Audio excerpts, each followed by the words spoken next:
Hello everyone, welcome to success with Rai academy. 7 जुलाई 2021 के दैनिक जागरण के राष्ट्रीय संस्करण को आज के इस वीडियो में हम डिस्कस करेंगे। चलिए वीडियो को शुरू करते हैं। सबसे पहली जो हेडलाइन बनी है वो है अनुभव संग साधेंगे जातीय समीकरण। मोदी मंत्रिमंडल का विस्तार आज संभव है। उसमें उन लोगों को अब शामिल किया जा रहा है जहां चुनाव होने वाले हैं, यानी अगले साल जैसे उत्तर प्रदेश में चुनाव होने वाले हैं तो वहां पर ओबीसी कैंडिडेट को अब मंत्रिमंडल में शामिल करके वहां का चुनावी समीकरण अपने हित में साधने की कोशिश की जा रही है। इसमें अनुप्रिया पटेल को लिया गया है मंत्री, मतलब संभावना है ऐसी, और कई आईएएस और मतलब पूर्व आईएएस और आईएफएस अधिकारियों, इंजीनियर्स को भी शामिल किया जा सकता है ताकि लोगों के सामने ये प्रस्तुत किया जा सके कि शिक्षित वर्ग को भी मंत्रिमंडल में शामिल किया जा रहा है। हालांकि ये न्यूज़ हमारे लिए इंपॉर्टेंट नहीं है। फिर है 20 से 25 जुलाई के बीच जेई मेन का तीसरा चरण। कोरोना काल में जिस तरीके से एग्जाम कैंसिल हुए थे और लगातार अभी भी कैंसिल हैं ही, उसमें जेई मेंस और नेट की भी परीक्षाएं थी, जिसे अब 20 से 25 जुलाई के बीच कराने का इसमें लक्ष्य रखा गया है।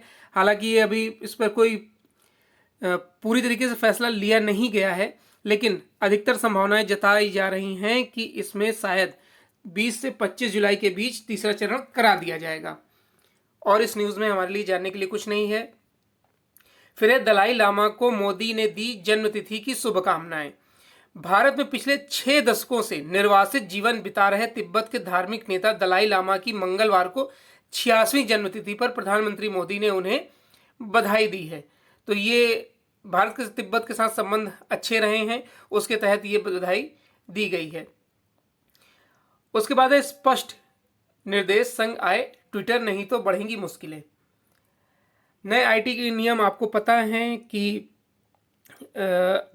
जो सूचना, अगर आप कोई ऐसी सूचना प्रसारित करते हैं या फॉरवर्ड करते हैं जो एक आप कह सकते हैं बवाल का कारण हो सकती है, जैसा कि 26 जनवरी 2021 को हुआ था, तो उसके बाद आईटी नियम लागू करने के लिए कई प्रकार से सरकार पर दबाव था।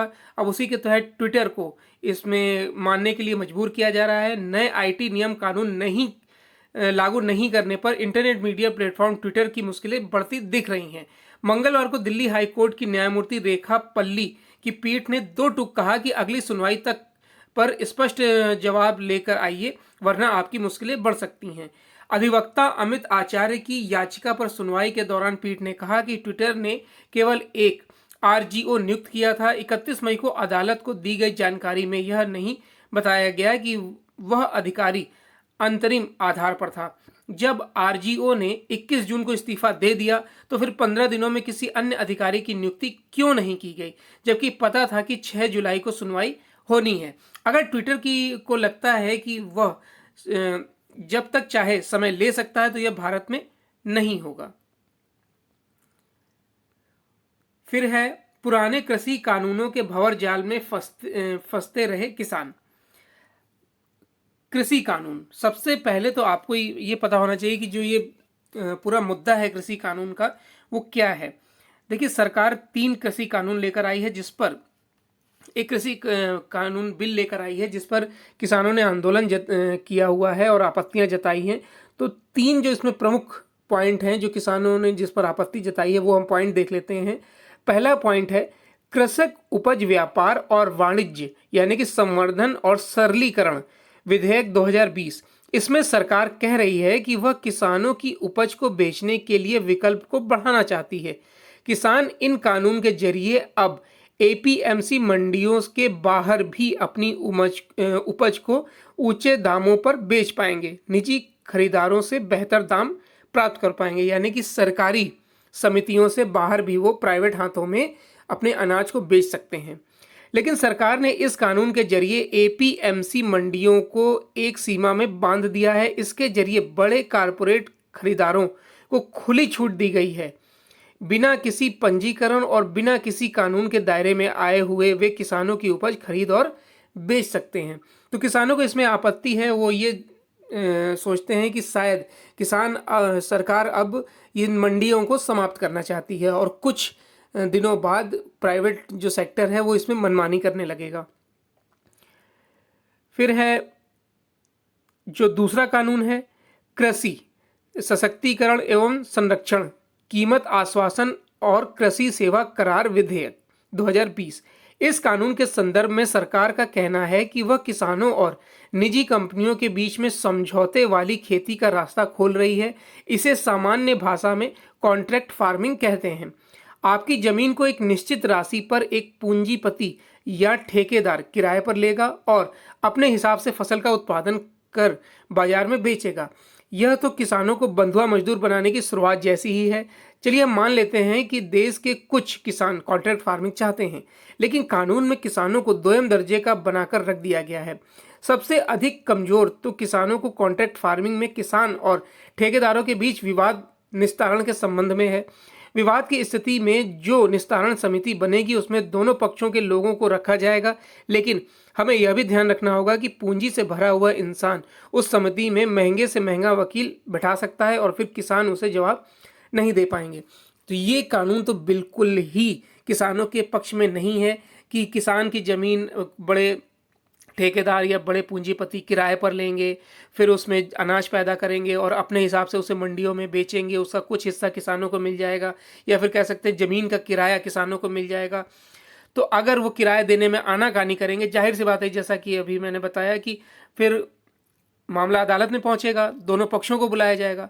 तो जो पूंजीपति वर्ग है वो तो महंगा वकील कर लेगा, लेकिन क्या किसान महंगा वकील कर पाएगा? आपको लगता है ऐसा? फिर तीसरे कानून पे आते हैं। तीसरा कानून है आवश्यक वस्तु संशोधन विधेयक 2020।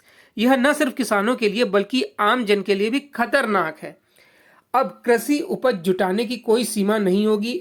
उपज जमा करने के लिए निजी निवेश को छूट होगी। सरकार को पता नहीं चलेगा कि किसके पास कितना स्टॉक है और कहाँ है। खुली छूट या तो जमाखोरी और कालाबाजारी को कानूनी मान्यता देने जैसा। सरकार कानून में साफ लिखती है कि वह सिर्फ युद्ध या भूखमरी या किसी बहुत विषम परिस्थितियों में रेगुलेट करेगी। सिर्फ दो कैटेगरी में 50% हॉर्टिकल्चर और 100% नॉन पेरिशेबल के दाम बढ़ने पर रेगुलेट करेगी, नहीं बल्कि कर सकती है, बात कही गई है। सरकार कह रही कि इससे आम किसानों को फायदा ही तो है, वे सही कदम होने पर अपनी उपज बेचेंगे, लेकिन यह मूल सवाल तो है ही कि देश के कितने किसानों के पास भंडारण की सुविधा है। तो ये 3 कृषि कानून है जिस पर आपत्तियां अभी तक किसान नेता जता रहे हैं। केंद्र सरकार ने नए कृषि सुधार कानून के विरोध में महीनों से धरना प्रदर्शन चल रहा है, लेकिन हकीकत यह है कि पुराने कृषि कानून किसानों के लिए परेशानी का कारण भी बन गए थे और उनमें बदलाव की जरूरत देश को थी। Centre for science and environment यानी कि CSE की नई report state of India's environment 2021 में भी यह बात सामने साफ हो गई है कि रिपोर्ट के मुताबिक पुराने कृषि कानून के कारण किसान समस्याओं के जाल में फंसते जा रहे थे और साल दर साल आत्महत्या के मामले बढ़ रहे थे। CSE ने 2017 से 2019 के बीच देश भर में आत्महत्या करने वाले किसानों और खेतीहर श्रमिकों पर एक रिपोर्ट जारी की है। इसके मुताबिक 2019 में देश भर में 5,957 किसान आर्थिक संकट के कारण आत्महत्या के लिए मजबूर हुए और इस दौरान 4,324 ने जान दे दी। नेक्स्ट न्यूज पर आते हैं। ब्रिटिश सेना प्रमुख से मिले नरवाने, रक्षा सहयोग बढ़ाने की चर्चा। देखिए, सेना प्रमुख जनरल नरवाने जो ब्रिटेन की यात्रा पर गए हैं, वहां पर द्विपक्षीय संबंधों को मजबूत करने की बात हो या फिर सेना के साथ सहयोग हो, इन सब बातों पर चर्चा वहां पर की गई है। तो सेना प्रमुख जनरल MM नरवाने ने ब्रिटेन के सशस्त्र बलों के chief of defence staff general sir Nicholas Carter से मुलाकात की और दोनों देशों के बीच रक्षा सहयोग पर विचार साझा किए। ब्रिटेन में भारतीय उच्चायोग ने एक बयान में बताया कि जनरल नरवाने 5 जुलाई को ब्रिटेन की 2 दिवसीय यात्रा पर पहुंचे। यूरोपीय देशों की अपनी यात्रा के तहत ब्रिटेन दौरे के दौरान नरवाने का देश के रक्षा मंत्री बेन वॉलेस और chief of general staff general sir mark Carlton Smith से मुलाकात का भी कार्यक्रम है। इसके अलावा भारतीय सेना के अतिरिक्त जन सूचना महानिदेशालय ने मंगलवार को ट्वीट किया कि सेना प्रमुख जनरल MM नरवाने ने chief of defence staff general sir Nicholas Carter से बातचीत की और द्विपक्षीय रक्षा सहयोग पर विचारों का आदान प्रदान किया है। फिर है जनजातियों को वन अधिकार के लिए केंद्र सरकार का साझा अभियान। जनजातियों को जंगल से जोड़ने और उनसे जुड़े अनेक अधिकारों को प्रदान करने के लिए केंद्र ने फिर एक बड़ी पहल की है, जिसमें वन एवं पर्यावरण और जनजातीय मामलों के मंत्रालय एक साथ मिलकर वन अधिकार कानून को पूरी तरह जमीन पर उतारने के लिए काम करेंगे। दोनों ही मंत्रालयों ने इसे लेकर एक साझा सहमति पत्र पर हस्ताक्षर भी किए हैं। इसके साथ ही राज्य को भी वन अधिकारों के अमल के लिए मिलकर काम करने के निर्देश दिए गए हैं। केंद्रीय वन एवं पर्यावरण मंत्री प्रकाश जावड़ेकर ने इस मौके पर कहा कि वन अधिकार कानून वैसे तो वर्ष 2006 में बना था, लेकिन अब तक उसकी कुछ ही बातें लागू हो पाई हैं। वन एवं पर्यावरण मंत्री जावड़ेकर ने जनजातियों के विकास के लिए मोदी सरकार के उठाए गए कदमों का ब्यौरा भी पेश किया। साथ ही बताया कि 7 सालों में मोदी सरकार ने 5 लाख से ज़्यादा जनजातियों को जमीन के पट्टे दिए हैं। 4 लाख से ज़्यादा आदिवासियों को वन धन योजना का लाभ दिया है। वन उपजों पर मिलने वाले समर्थन मूल्य का भी दायरा बढ़ाया है। पहले सिर्फ 10 वनोपज पर ही समर्थन मूल्य मिलता था, अब इस योजना में 68 वनोपज को शामिल कर दिया गया है। नेक्स्ट न्यूज़ पर आते हैं। नेक्स्ट पेज है हमारा बिजनेस पेज। बिजनेस पेज में जो पहली हेडिंग है कि 8 महीने बाद जीएसटी संग्रह की रकम 1 लाख करोड़ रुपए से कम। देखिए, कोरोना काल से कहीं ना कहीं जीएसटी संग्रह पर भी असर पड़ा है और व्यापार प्रभावित हुआ है। उसकी वजह से जाहिर सी बात है जीएसटी संग्रह कहीं ना कहीं कम होगा ही होगा। तो सबसे पहले हमें पता होना चाहिए कि जीएसटी क्या होता है। जीएसटी का फुल फॉर्म होता है गुड्स एंड सर्विस टैक्स। 1 जुलाई 2017 को इसे लागू किया गया था। जीएसटी को देश का सबसे बड़ा कर सुधार माना जाता है। इसके लागू होते ही service tax, sales tax, VAT, excise duty जैसे अप्रत्यक्ष कर से मुक्ति मिल गई है और उनकी जगह जीएसटी लगने लगा है, जो देश भर में एक राष्ट्र एक कर को लागू करता है। जीएसटी देखिए 4 प्रकार की होती हैं, यह भी जानना इंपॉर्टेंट है। पहला है सीजीएसटी,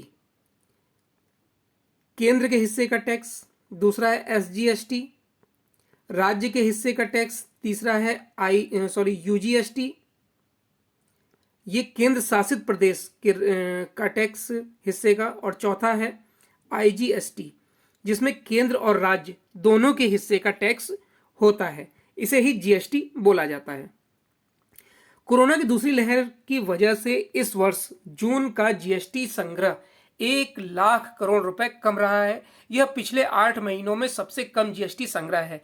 जून में जीएसटी का संग्रह 92,849 करोड़ रुपए रहा है। हालांकि चालू वित्त वर्ष की पहली तिमाही में 3,36,987 करोड़ रुपए का जीएसटी संग्रह किया गया है, जो कोरोना के पहले के 2 वित्त वर्षों की समान अवधि में हासिल रकम के मुकाबले अधिक है। चालू वित्त वर्ष की पहली तिमाही का जीएसटी संग्रह वित्त वर्ष 2019-20 की पहली तिमाही के मुकाबले लगभग 7% ज्यादा है। इस अवधि में 3,14,093 करोड़ रुपए का जीएसटी संग्रह हुआ था। पिछले वित्त वर्ष 2020-21 की पहली तिमाही के दौरान देशव्यापी लॉकडाउन की वजह से मात्र 1,85,240 करोड़ रुपए का जीएसटी संग्रह हो पाया था। फिर नेक्स्ट न्यूज है, असंगठित क्षेत्र के कारोबारियों को सिडबी देगा सस्ता कर्ज। तो सबसे पहले हमें यह जानना होगा कि असंगठित क्षेत्र क्या होता है। तो देखिए 2 क्षेत्र होते हैं, संगठित क्षेत्र और असंगठित क्षेत्र। तो जो असंगठित क्षेत्र होता है वो प्राइवेट कंपनी के नियंत्रण में होता है, वहीं संगठित क्षेत्र सरकार द्वारा नियंत्रित होता है। तो संगठित क्षेत्र का उद्देश्य लाभ कमाने के साथ साथ लोगों का कल्याण करना भी होता है, वहीं असंगठित क्षेत्र का उद्देश्य सिर्फ और सिर्फ लाभ कमाने की स्थिति ही होती है। तो आपको पता चल गया कि 2 क्षेत्र होते हैं, संगठित और असंगठित।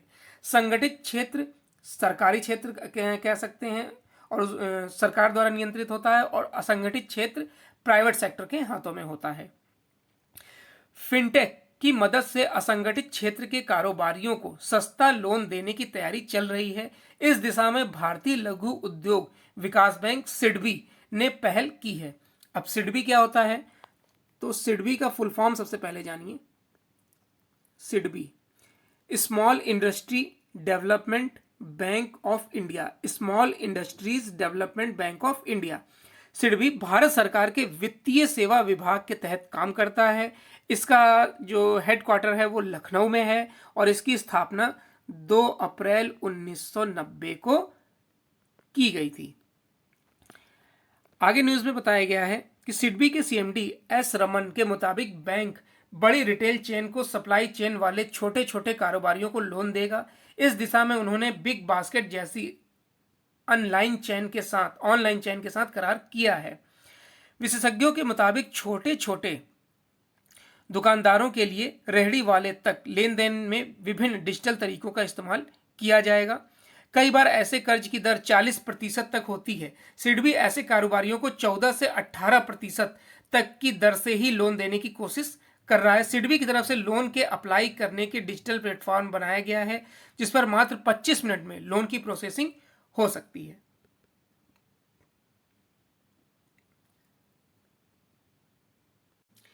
नेक्स्ट है हमारा एडिटोरियल पेज।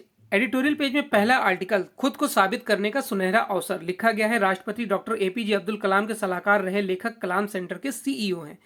आर्टिकल में बेसिकली ये बताया गया है कि दुनिया जो है वो कोविड-19 के युग के बाद अब किस तरीके से संभल रही है और कारोबारी साझेदारों को इसमें ढूंढा जा रहा है, इस पर फोकस किया गया है। अब इसमें आगे ये बताया जा रहा है कि चीन और भारत अगर हम वैश्विक प्रतिस्पर्धा की बात करें तो 1991 में दोनों एक ही स्तर पर थे, लेकिन उसके बाद से जो तेजी चाइना ने दिखाई है किसी भी प्लेटफॉर्म पर, वो वाकई में एक एग्जाम्पल सेट करता है दूसरे कंट्रीज़ के लिए कि उसने अपने आप को कितना मजबूत किया, चाहे वो छोटे छोटे खिलौने हों या फिर सस्ते उत्पादन करने हों। उन्होंने विदेशी जो कंपनियां हैं उनको भी कह सकते हैं आपकी प्रोत्साहित किया भारत में बिजनेस के लिए, चाइना में बिजनेस के लिए। कहीं ना कहीं भारत इन सब चीज़ों में पिछड़ता गया और इसका खामियाजा भारतीय अर्थव्यवस्था को चुकाना पड़ा। तो इसी पर लिखा गया है और इसी पर केंद्रित है आर्टिकल जिसे हम डिस्कस करेंगे। 1.5 साल पहले जब कोविड-19 महामारी दुनिया के लिए संकट बनकर आई, तब किसे पता था कि जिस वायरस को हम अपनी आंखों से देख भी नहीं सकते वह एक नई विश्व व्यवस्था के उदय का कारण बन जाएगा। वायरस के लैब लीक से लेकर चीन पर संदेह बढ़ने के साथ ही फैक्ट्री राष्ट्र के चीन को विश्व भर में जीवन और आजीविका को भयंकर हानि पहुंचाने का जिम्मेदार माना जा रहा है। राष्ट्रपति पद से डोनाल्ड ट्रंप की विदाई के पश्चात वैश्विक महाशक्ति अमेरिका अपने समाज में तेजी से बढ़ते सामाजिक संघर्ष से दो चार है। यूरोपीय संघ की अर्थव्यवस्था खस्ताहाल है। उसके सदस्य देशों के बीच खींचातान जारी है। वर्ष 2020 के आखिरी तक विश्व व्यापार में चीन का हिस्सा 15%, अमेरिका का 11.5% और भारत का सिर्फ और सिर्फ 2% है। अब आप समझ सकते हैं कि भारत कितना पीछे है। आगे आर्टिकल में बताया गया है कि अमेरिका, ब्रिटेन, रूस, चीन के साथ भारत ही एक ऐसा देश है जिसने कारगर कोविड-19 रोधी वैक्सीन बनाई है। करीब 1 वर्ष पहले हमारे पास अपने लिए पीपी किट और मास्क बनाने की भी सुविधा नहीं थी। हम कहीं से भी इनके आयात का प्रयास करते थे। भारत ने अपने आप को बदला है और वैक्सीन 85 देशों तक पहुंचाई भी है। वर्ष 1991 में जब अपनी अर्थव्यवस्था उदारीकरण के दौर में थी, यानी कि पीवी नरसिम्हा राव का दौर बोल सकते हैं, तब भारत और चीन सकल घरेलू उत्पाद के लिहाज से लगभग एक ही पायदान पर थे। विशुद्ध रूप से कम लागत वाले उत्पादन की बदौलत चीन हमें तेजी से पछाड़ते हुए आगे निकल गया, जो अक्सर शोषणवादी श्रम कानूनों की कीमत पर होता है। हालांकि इसके लिए हमें कुछ प्रमुख क्षेत्रों के काम करने की आवश्यकता है। सबसे पहले हमें अपने ग्रामीण विकास के ढांचे पर गौर करना होगा। भारत के लिए 6 लाख गांव आर्थिक बोझ नहीं बल्कि शक्ति पुंज है। इनकी संभावनाओं का पता लगाने की आवश्यकता है। वे अवसरों का भंडार हैं और एक विशाल उपभोक्ता बाजार हैं। उपभोक्ताओं वस्तुओं का उत्पादन करने वाले और ऑटोमोबाइल उद्योग लगभग 85% सामान ग्रामीण भारत में बेचते हैं। अब बिजली और इंटरनेट की पहुंच गांव-गांव तक है, लिहाजा ऐसे ग्रामीण भारत में हमें सिर्फ खेती को ही नहीं, उससे आगे भी देखना होगा। वे उन्नत उद्योग, तकनीकी शोध और स्वास्थ्य सेवा केंद्रों के गढ़ बन सकते हैं। उत्तर प्रदेश सरकार ने एक जिला एक उत्पाद की शुरुआत की है ताकि स्थानीय क्षमता के आधार पर प्रत्येक जिले में एक लक्षित उद्योग लगाया जा सके।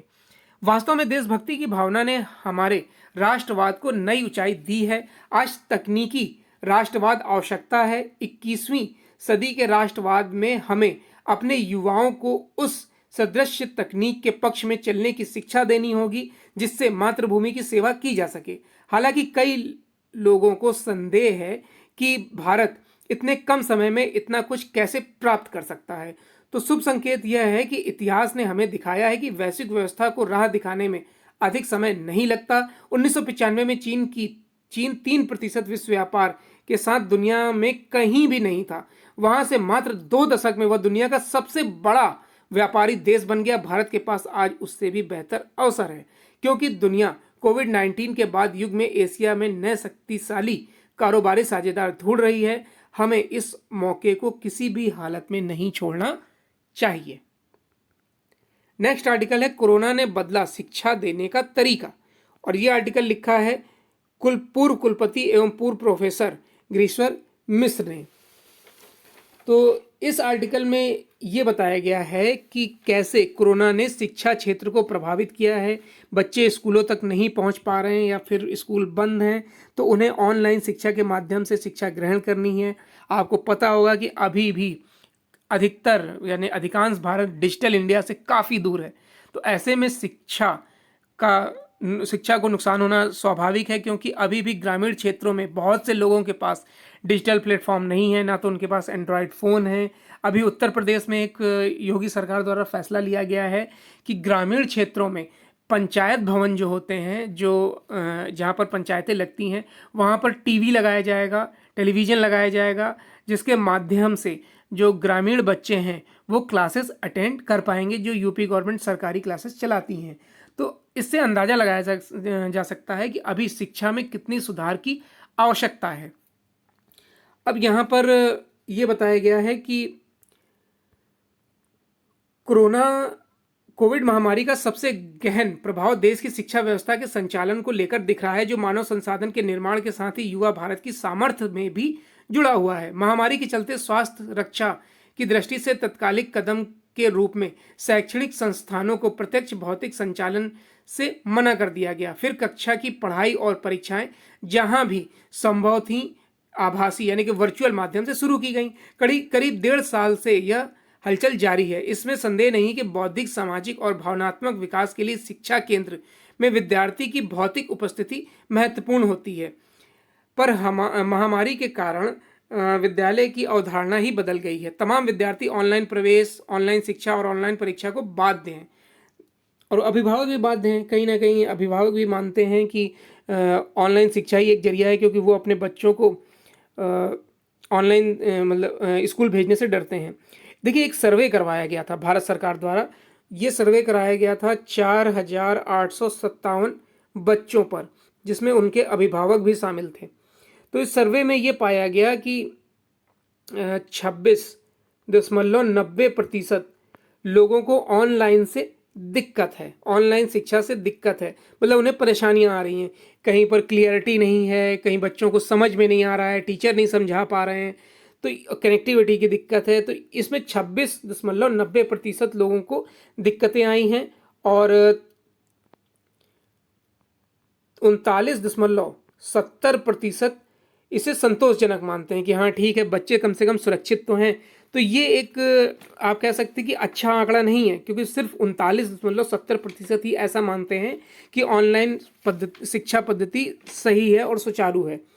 अगर हम एजुकेशन की बात करें तो एजुकेशन के मामले में भी भारत की छवि बहुत अच्छी नहीं है।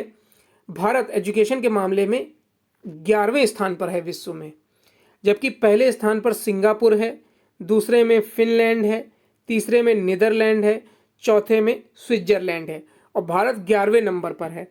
देखिए, शिक्षा का उद्देश्य क्या है? शिक्षा के व्यापक लक्ष्य हैं। बच्चों के भीतर विचार और कर्म की स्वतंत्रता विकसित करना, दूसरों के कल्याण और उनकी भावनाओं के प्रति संवेदनशीलता पैदा करना, बच्चों को नई परिस्थितियों के लिए तैयार करना, यही शिक्षा है जो ऑनलाइन माध्यम से कहीं ना कहीं प्रभावित हो रही है। ऑनलाइन माध्यम में बच्चे ये सब चीज़ें नहीं सीख पा रहे हैं जो उन्हें क्लासेस में मिलता था। जब वो क्लास जाते थे तो टीचर्स से क्रॉस क्वेश्चन कर सकते थे, दूसरे बच्चों से मिलते थे, कई चीज़ें डिस्कस होती थी। ये सब कहीं ना कहीं ऑनलाइन में प्रभावित हो रहा है। यह साफ जाहिर है कि कोविड महामारी की मार समाज के विभिन्न वर्गों पर एक जैसी नहीं पड़ी है। ऑनलाइन शिक्षा के लिए जरूरी संसाधनों की व्यवस्था के लिए आर्थिक साधन सबके पास न होने से उस तक पहुंच एक ऐसे डिजिटल डिवाइस को जन्म दे रही है जो संपन्न परिवार से आने वाले विद्यार्थियों और कमजोर वर्ग के विद्यार्थियों के बीच की खाई को और ज्यादा बढ़ाने वाली है। हम यह न भूलें कि वंचित और कमजोर सामाजिक आर्थिक पृष्ठभूमि से आने वाले विद्यार्थियों की शिक्षा व्यवस्था उनकी आर्थिक असुरक्षा से जुड़ी हुई है। इसका प्रभावी नीतिगत समाधान अभी तक नहीं हो सका है। ऑनलाइन पढ़ाई की उपलब्धता की स्थिति में पूरे देश में बड़ी विविधता है और इसे नजरअंदाज नहीं किया जा सकता है। नेक्स्ट न्यूज है, फेसबुक, ट्विटर और गूगल ने दी हांगकांग को छोड़ने की धमकी। फेसबुक, ट्विटर और गूगल ने हांगकांग सरकार को धमकी दी है कि डाटा संरक्षण के कानून में अगर अधिकारियों ने बदलाव करने की कोशिश की तो वह इस क्षेत्र में कामकाज बंद कर देंगे। दूसरी ओर हांगकांग की नेता कैरी लैम ने कहा है कि विचारधाराएं राष्ट्रीय सुरक्षा के लिए खतरा बन रही हैं। उन्होंने अभिभावकों, अध्यापकों और धार्मिक नेताओं से आग्रह किया है कि वह किशोरों के व्यवहार पर नजर रखें, साथ ही प्रशासन के कानून तोड़ने वालों के संबंध में जानकारी दें। फेसबुक, ट्विटर व गूगल आदि ने कहा है कि हांगकांग में डाटा प्रोटेक्शन के तहत नए कानून लाकर गलत इरादे से लोगों की ऑनलाइन सूचनाएं ना मांगी जाएं। इंटरनेट कंपनियों के समूह WSJ की ओर से भेजे गए एक पत्र में कहा गया है कि इन कंपनियों को लगता है कि इस कानून में संशोधन करके उनके कर्मचारियों को आपराधिक जांच के दायरे में लाया जाएगा। तो ये आज का 7 जुलाई 2021 का दैनिक जागरण का राष्ट्रीय संस्करण था। आई होप आपको वीडियो अच्छा लगा होगा। वीडियो अच्छा लगा तो लाइक और शेयर कर दीजिएगा। वीडियो देखने के लिए धन्यवाद।